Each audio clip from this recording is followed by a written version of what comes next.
Over the course of the past few decades, we've gotten used to technology advancing at an unprecedented rate. As Moore's Law marched along, we saw bulky, room-sized computers get smaller, cheaper, and more powerful. And in more recent history, the desktop, to the laptop, to the smartphone. Now we have access to astounding computational power wherever we go, accommodating our each and every whim. Aren't we lucky? Arguably, it's something we take for granted. Instant access to all the information the world's greatest minds have compiled, all the finest artistic works from creative geniuses, and all 11 seasons of Frasier. Anywhere we desire, communication that can give us the capacity to find long-lost family members, or just send more pictures of your cat. But I mean, think about it. Even the smartphones from just a decade ago are laughably archaic by today's standards. Such a staunch difference between, say, the first iPhone and any of the flagship devices of 2019.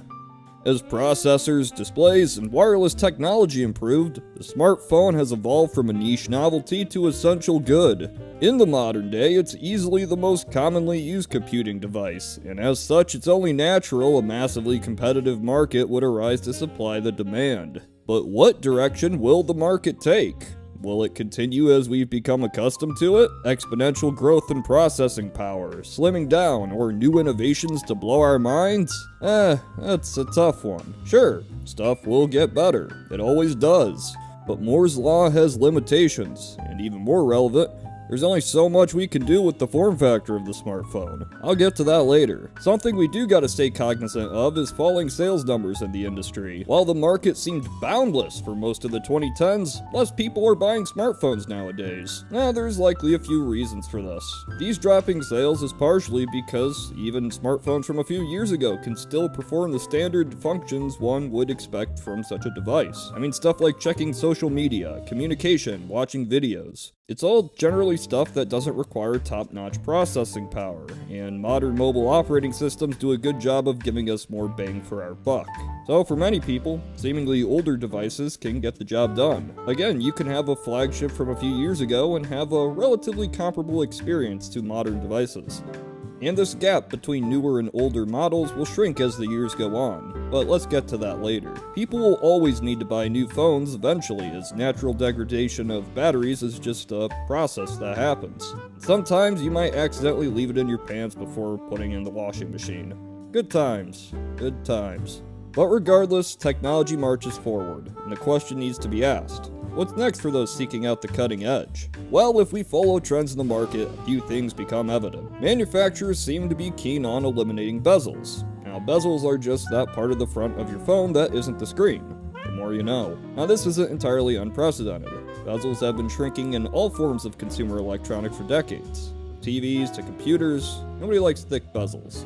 Now, surprise, surprise, bezel-less devices do exist, albeit not without compromise. See, the issue has been integrating a front-facing camera for you self-indulgent narcissists. Currently, the two solutions of managing this oh-so-essential feature involves implementing a notch into the screen or having a pop-up camera from the back. Both of these have their own faults, with the notch taking up screen real estate and the pop-up camera arguably compromising durability. Now, the ideal solution to this exists, at least in concept. Patents are out there for the possibility of putting the camera underneath the screen, which would allow for true bezel-less displays without silly, disgusting notches. So that's pretty cool, I guess. What I'm quite interested in is how this will make the front of each and every flagship smartphone basically indistinguishable. I mean, it's just a more appealing design, but it could result in some, let's say, homogeneous aesthetics. Not a huge loss, but it could make marketing new devices significantly harder when everything looks the exact same. Well, there's the possibility that these new foldable devices will capture the hearts and minds of the mass market. For those of you out of the know, foldables use OLED screens that can bend into wonderful, wacky shapes. It also offers the greatest potential to save us from the dull, uniform future of clean slates of flat glass. The form factor foldables could take diverts into several possible routes. Most likely concept to take off in the eyes of consumers right now is essentially making a phone that can fold out into a tablet. And yeah, it's possible other form factors could also work. Maybe something in vein of old flip phones could exist. The practicality of these concepts is giving the user both portability and larger displays when so desired.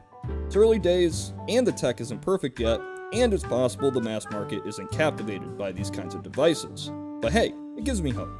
Right now, the price of foldables is nearly double that of a standard phone, and arguably have hardware issues of their own. But surely the technology will decrease in cost over time, and I have no doubts these gadgets will find some niche. But hey, what if foldables just don't see widespread adoption? We still have some stuff to look forward to, right? Well, in terms of upgrading screen quality, I can see a few new standards coming to fruition. As we've seen the progression of LED to OLED to the now up-and-coming micro LED, lots of names, I know.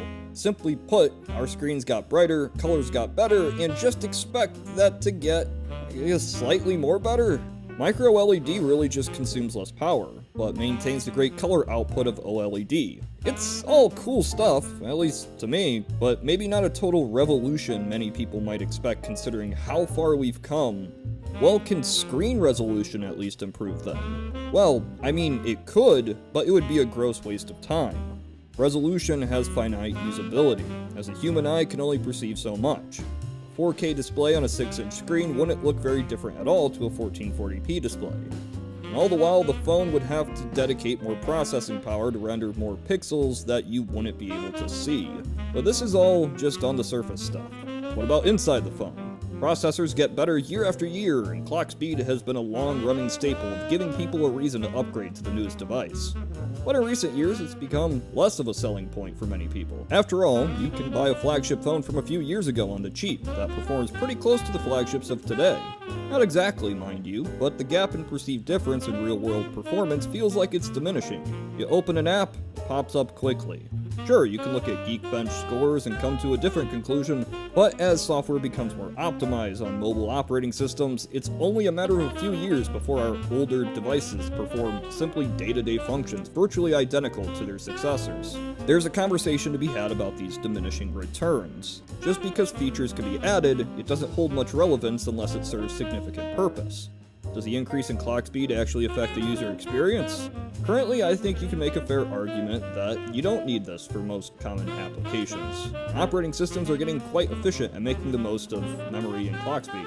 Stuff like social media, media consumption, they're just not the most strenuous tasks. That isn't to say that improving transistor counts won't have any effect. As the general rule goes, software will increase in complexity to accommodate this newer hardware, possibly in ways we can't even imagine yet. But in the near future, the concerns of lagging software will become less relevant, even when using hardware a few generations behind. How much power does the average consumer really need in their portable devices? I find the basic functions of what a smartphone is intended to do is starting to get pretty optimized. There's some hopeful options to circumvent this perceived stagnation of the industry. I mean, one very notable driving force is the somewhat malign mobile gaming market. It may be a bit awful at times, but it's surely ripe with potential to give incentive to march technology forward. While it's not the ideal way to, say, play games, I understand its relevance to many. Increased processors will always help that gaming market. There is a way that the need for ever-upgrading semiconductor chips could be offset by new advancing in, say, cloud computing. Cloud computing allows operations that would otherwise be too complex on physical, mobile hardware to be accessible through streaming. Basically just done on a fancy computer off-site and sent to you. This way you could play full-scale AAA games on hardware that normally couldn't run it. Now the potential for this is certainly reliant on bandwidth speeds, both via Wi-Fi and cellular data. As I'm sure many of you are aware, the new tech of 5G looks promising. Bandwidth speeds could surpass even home Wi-Fi with this tech, but it requires a compromise. These potentially blistering speeds come with limited range and direct line of sight to use. To actually implement 5G in any widespread capacity, we'd need to see a massive overhaul in infrastructure. New towers on every street corner. And personally, I don't think we'll see this kind of 5G access as something too commonplace for a good few years. Let's say in 2022, 2023, new phones launched that seem identical. Fancy bezel-less 1440p micro LED 5G phones that all function as quickly as we need. What else can we expect? Or what else do we need? What I'm really talking about is a seemingly optimized hardware market, a point where buying a new phone becomes less of an exciting look into cutting-edge tech, and instead more like buying a home appliance. It's possible a vast portion of the consumer market will simply buy a new phone every 5 to 6 years, as their older devices still hold up to modern standards. Yeah, it's good for consumers, but possibly not for manufacturers. We could see sales numbers continue to slump over the course of the 2020s. And yes, some things will still improve, giving some semblance of merit to yearly releases. Cameras are always getting better. Battery capacity can increase. Charging speeds can speed up. Face recognition and fingerprint sensors can still improve and offer more security while increasing accuracy and speed. But will that entice consumers? What about when every device seems effectively the same? Will we just need to see new form factor gimmicks to give consumers enough reason to upgrade from what has effectively become the standard flat slab of glass? I'm sure you'll see major manufacturers pushing any feature that differentiates a given device from the competition to an even greater degree than today. Maybe some more aesthetic changes, RGB lights on the back, possibly falling into gimmick territory, but hey, it's subjective. Gotta sell the product somehow. And at the same time, it's important to remember what consumer electronics like smartphones are built for: convenience, ease of use, and speed. All things that do have their limits. There's a real possibility that hardware no longer makes a substantial improvement in the consumer experience, that increasing clock speeds doesn't add anything to daily usage. Now, for the professional market, increased processing power will always be appreciated. But the smartphone isn't the optimal device for most instances of professional use. After all, they require low power consumption, are constrained to limited physical dimensions, and it just makes everything harder to combat overheating. So don't expect smartphones to surpass desktop devices, it's just physics. And yes, revolutionary technology will even make the most cutting edge of today seem archaic. At some point, graphene, specialized processors, advances in cellular data, all stuff that will eventually make their way to the consumer market. Innovations that will completely shift how we perceive technology in new directions. I don't think it's a controversial statement to say that software, rather than hardware, will be far more important going forward. After all, Moore's Law is coming to an end, and transistors can only get so small. But that's a topic for another video. In the meantime, what I think we should really contemplate is not how good a smartphone can get, but rather, how good do we really need them to be?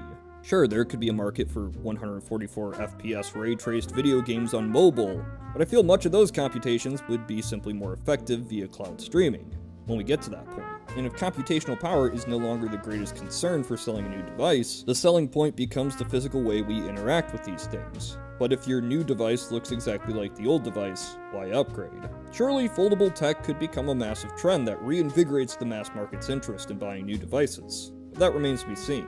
In the meantime, I think we will see smartphones enter a new age here soon. Early smartphones were slow, dim, and notably dated by today's standards. As devices sped up, screen sizes grew to accommodate demand, and software became more optimized, we're starting to see users grow more content with keeping their old devices. As a few years pass, and further advancements are made, I can't help but think that the way we see the market will completely shift. Instead of an exciting industry with constant innovation, stagnation could set in, and buying a new phone might only be as exciting as, say, purchasing a new microwave. Nothing that hypes us up, but just another necessity.